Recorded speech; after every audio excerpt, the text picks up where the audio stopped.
Hey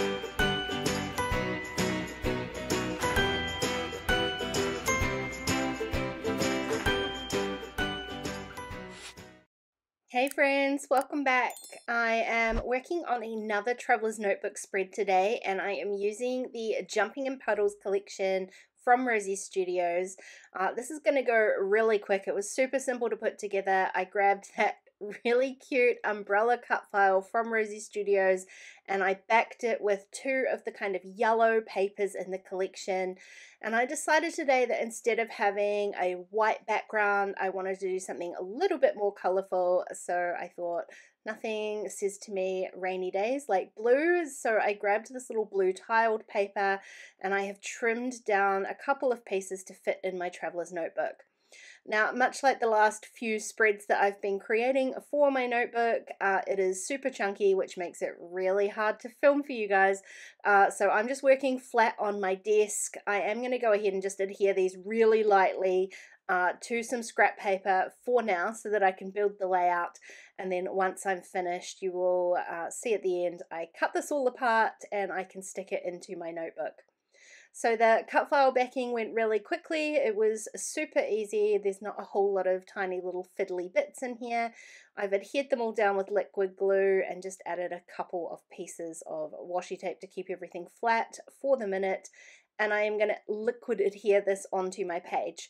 Now the reason that I put these two background pieces onto the scrap paper was so that I could do this. I could cut glue my cut file straight down, and I will worry about cutting that to fit the fold of my notebook once the layout is finished.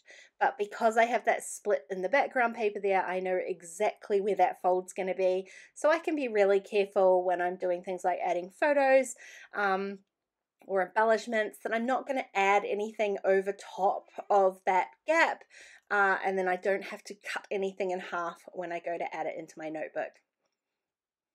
I've already gone through some of the embellishment packs and pulled out all of the teeny tiny little pieces. I kind of wanted to keep a color scheme going here, so I want that like heavy contrast between the blue of the background paper and the yellow of the umbrella. So I'm mostly keeping these embellishments to the golden and pink tones, and I'm sort of scattering them above my three photos, and you'll see why very soon. I just want to get a kind of balance between the colors and the shapes. I've added some little hearts in there as well. Once I'm happy with that, and I'm going to just shuffle things around a little bit, I can go ahead and adhere these down, and I'm not going to do a whole lot in the way of adhering. I am literally just putting a tiny little dot of liquid adhesive in behind there just to make sure that they're stuck down lightly, I guess, for what's going to happen next, which is that I'm going to do some stitching on this page.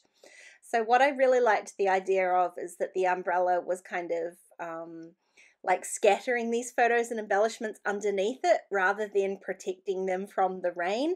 So to illustrate that, I'm going to use my punch tool, which is literally just a needle at this point, and my ruler guide, just so that I could measure out little 1/4 inch stitches going directly up from the embellishment or the photo to the edge of the umbrella.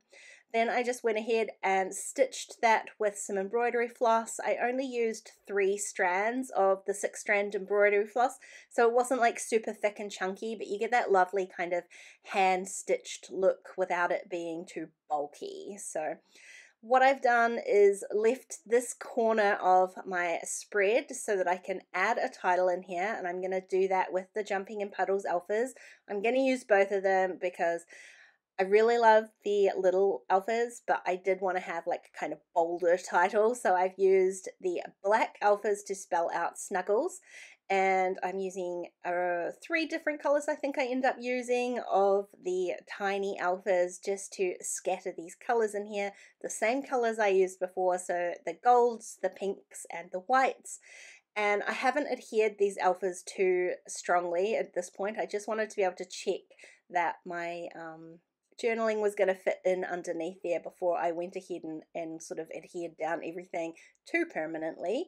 And again, I've typed out my journaling, I measured the space, I've typed it out and printed it on some matte photo paper so that I can stick that in there.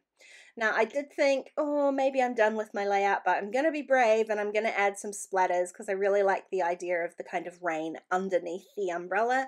So I'm using some white Liquitex ink and a very small paintbrush just to add a few tiny splatters, and then I am actually kind of dotting the paintbrush occasionally to get some of these larger splatters just so that you can see them.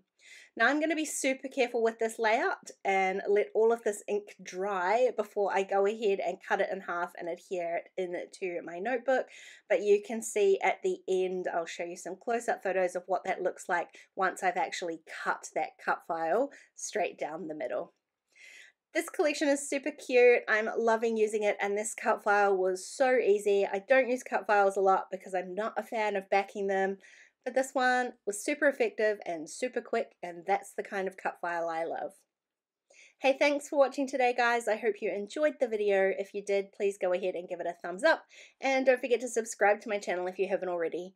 If you want to keep watching, there are a couple videos on screen. Otherwise, I'll see you again really soon.